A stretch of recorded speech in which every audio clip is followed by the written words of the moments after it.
BA प्रथम वर्ष के छात्राओं का स्वागत है। बच्चों, आज हम पढ़ेंगे समाजशास्त्र क्या है, यानी आज हम समाजशास्त्र के परिचय को जानेंगे। आप में से कई ऐसी छात्राएं होंगी जिन्होंने स्कूल में समाजशास्त्र विषय को नहीं पढ़ा होगा, क्योंकि हमारे यहाँ के कई विद्यालयों में समाजशास्त्र विषय है ही नहीं। तो आइए बच्चों, आज हम जानते हैं सबसे पहले कि समाजशास्त्र है क्या। बच्चों, समाजशास्त्र उतना ही प्राचीन है जितना कि मानव समाज, और उतना ही नया है जितना हमारा दैनिक समाचार पत्र। अपनी विभिन्न समस्याओं से युक्त सामाजिक जीवन का इतिहास उतना ही प्राचीन है जितना कि स्वयं समाज प्राचीन है। कोई युग ऐसा नहीं रहा बच्चों जिसमें सामाजिक समस्या नहीं रही हो। प्रत्येक युग में मानव ने अपनी इन समस्याओं के समाधान का हल ढूंढने का प्रयास किया है। सभ्यता के उदय के साथ तो मानव के प्रयत्नों की गति और भी तेज हो गई। समस्याओं के समाधान के प्रयत्नों ने मानवीय चिंतन को जन्म दिया। वैसे भी यह सत्य है बच्चों कि मानव प्रकृति से ही दार्शनिक होता है। डॉन मार्डिनटेल ने एक जगह लिखा भी है बच्चों कि यदि मानव प्रकृति से दार्शनिक है तो स्वाभाविक रूप से वह समाजशास्त्री भी है, क्योंकि सामाजिक जीवन उसका स्वाभाविक उद्देश्य है। इस दृष्टि से समाजशास्त्र उतना ही प्राचीन है जितना कि मानव समाज। स्पष्ट है, सामाजिक चिंतन वैसे तो बहुत प्राचीन समय से होता रहा है, परंतु सामाजिक चिंतन को व्यवस्थित और क्रमबद्ध रूप में संबंध करने वाले विज्ञान का उदय 19वीं शताब्दी में हुआ। इस विज्ञान का नाम है समाजशास्त्र, जिसके जनक हैं फ्रांसीसी दार्शनिक अगस्त काम्टे।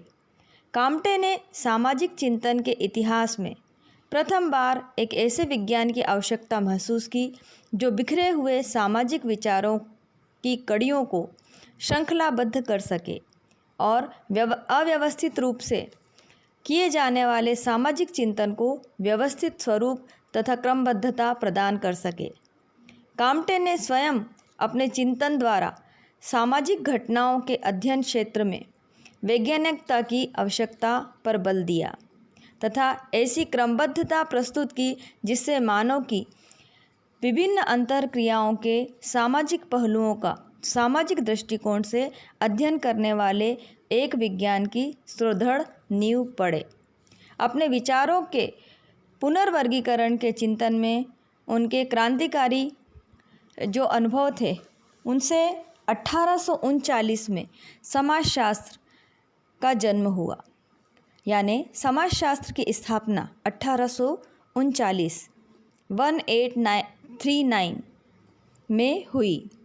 इस विज्ञान को जन्म देने में और उसकी विस्तृत रूपरेखा प्रस्तुत करने का श्रेय चूँकि अगस्त काम्टे को है, अतः उन्हें ही हम समाजशास्त्र का जनक कहते हैं, यानी फादर ऑफ सोशियोलॉजी। सामाजिक विज्ञानों का परिवार वैसे तो बहुत बड़ा है। इस विस्तृत परिवार में अपना स्थान बनाने के लिए समाजशास्त्र को बहुत कड़ा संघर्ष करना पड़ा है। एक व्यवस्थित विज्ञान के रूप में समाजशास्त्र सामाजिक विज्ञानों के परिवार का नया सदस्य है। A.W. ग्रीन लिखते भी हैं कि समाजशास्त्र का उदय ऐसे समय हुआ जब यह अनुभव हुआ कि अर्थशास्त्र, इतिहास, राजनीति शास्त्र आदि सामाजिक विज्ञान मानवीय व्यवहारों के सभी पक्षों का अध्ययन नहीं करते। अर्थशास्त्र संपत्ति के उत्पादन और वितरण का अध्ययन करता है। इतिहास भूतकाल की संपूर्ण कहानी हमारे सम्मुख प्रस्तुत करता है। राजनीतिक विज्ञान विभिन्न समाजों में शक्ति एवं सत्ता के वितरण की व्याख्या करता है। ये सभी विज्ञान मानवीय व्यवहार के किसी एक पक्ष की व्याख्या करते हैं। अतः ऐसे विज्ञान की आवश्यकता का अनुभव होने लगा जो मानवीय व्यवहारों की उनकी संपूर्णता के साथ व्याख्या प्रस्तुत कर सके। अगस्त काम्टे के दार्शनिक मस्तिष्क ने इस आवश्यकता का तीव्रता से अनुभव किया और उन्होंने सामाजिक विज्ञानों के परिवार में एक और सदस्य जोड़ दिया। सामाजिक संबंधों की व्यवस्थित व्याख्या करने वाला यह नया सदस्य है समाज शास्त्र। हमारे दैनिक जीवन से संबंधित घटनाओं का अध्ययन किया जाता है, अतः यह उतना ही नया भी है जितना कि हमारा दैनिक समाचार पत्र। तो बच्चों, आपको समझ में आया कि समाजशास्त्र वास्तव में है क्या? वह विज्ञान है जो समाज का अध्ययन करता है। आइए अब हम समाजशास्त्र की जो है साहित्यिक इसका अर्थ भी समझें और सोशियोलॉजी का नामकरण कैसे पड़ा यह भी जानें। समाजशास्त्र अंग्रेजी शब्द सोशियोलॉजी का हिंदी रूपांतर है। अंग्रेजी शब्द सोशियोलॉजी दो शब्दों से मिलकर बना है, एक तो सोशियो और दूसरा लॉजी। सोशियो शब्द का अर्थ है समाज और लॉजी शब्द का अर्थ है विज्ञान या शास्त्र। इस प्रकार समाजशास्त्र का शाब्दिक अर्थ है समाज का ज्ञान या समाज का विज्ञान। अंग्रेजी शब्द सोशियोलॉजी दो भाषाओं से मिलकर बना है। पहला शब्द है सोशियस, जो लैटिन भाषा से लिया गया है जिसका अर्थ होता है समाज, और दूसरा शब्द है लॉगस, जो कि ग्रीक भाषा से लिया गया है जिसका अर्थ होता है विज्ञान। इस तरह हम देखते हैं सोशियस और लॉगस से मिलकर सोशियो और लॉजी शब्द बना, और इन दोनों के मिल जाने से जुड़ जाने से सोशियोलॉजी जो है शब्द बना, जिसका हिंदी अर्थ है समाजशास्त्र। आइए अब हम समाजशास्त्र की कुछ परिभाषाओं को भी समझें। मैकाइवर एम पेज लिखते हैं, समाजशास्त्र सामाजिक संबंधों के विषय में है। संबंधों के इस जाल को हम समाज कहते हैं। मैकाइवर एवं पेज की इस परिभाषा में तीन महत्वपूर्ण बातों का उल्लेख हमको देखने को मिलता है बच्चों। पहला, समाजशास्त्र सामाजिक संबंधों का अध्ययन करता है। किसका अध्ययन करता है? सामाजिक संबंधों का।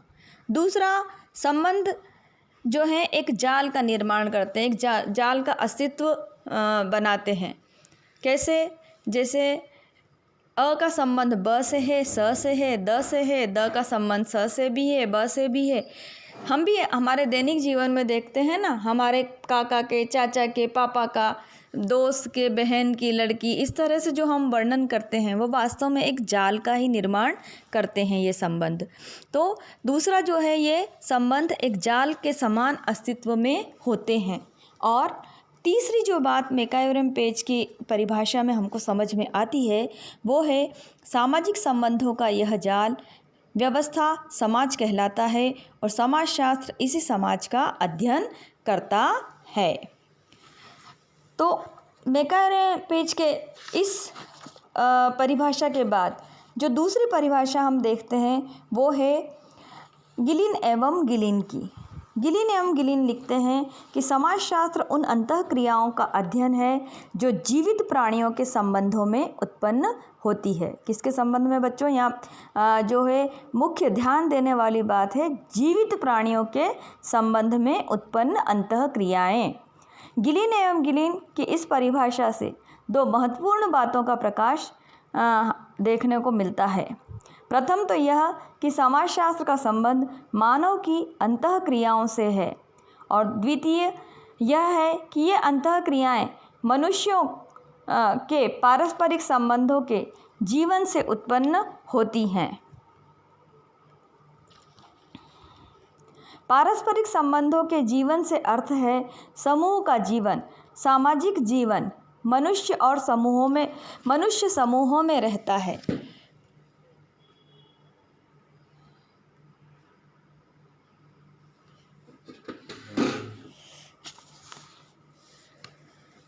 उसकी समस्त क्रियाएं, उसके संबंध, उसकी संस्कृति आदि सभी उसके दूसरों के साथ संबंधित जीवन की ही देन है। मानव सामाजिक प्राणी है। यदि वह अकेला गुफाओं में, पहाड़ों की चोटियों में या प्रायः द्वीपों में दूसरों से अलग थलग रहता तो उसकी संस्कृति ना तो भौतिक और ना अभौतिक विकसित हुई होती जितनी कि आज उसकी संस्कृति विकसित है। तो सामूहिक जीवन में ही व्यक्ति की क्रियाएं एवं व्यक्तियों की अंतःक्रियाएं निहित हैं। समाजशास्त्र इन्हीं क्रियाओं और अंतःक्रियाओं का अध्ययन करता है। एक तीसरी परिभाषा HP फेयरचाइल्ड की भी है। HP फेयरचाइल्ड लिखते हैं कि समाजशास्त्र मानव के सामूहिक संबंधों से उत्पन्न घटनाओं का वैज्ञानिक अध्ययन है। यह मनुष्यों तथा उनके एक दूसरे से संबंध में व्याप्त मानवीय वातावरण का अध्ययन है। इस परिभाषा के अनुसार समाजशास्त्र मानवीय घटनाओं का अध्ययन है। यहाँ घटनाओं से अर्थ है क्रियाएं या सामाजिक घटनाएं। ये घटनाएं सामूहिक संबंधों से उत्पन्न होती हैं। हम पहले भी यह बात समझ चुके हैं कि मनुष्य की सभी क्रियाएं उसके सामूहिक जीवन की ही देन है। और दूसरा, समाजशास्त्र मानव का उसके पर्यावरण के संबंध में अध्ययन करता है। मानवीय व्यवहार उसके पर्यावरण पर आधारित होते हैं। तो इस तरह हम देखते हैं कि समाजशास्त्र जो है वो समाज का विज्ञान है। समाजशास्त्र समाज का वैज्ञानिक अध्ययन है।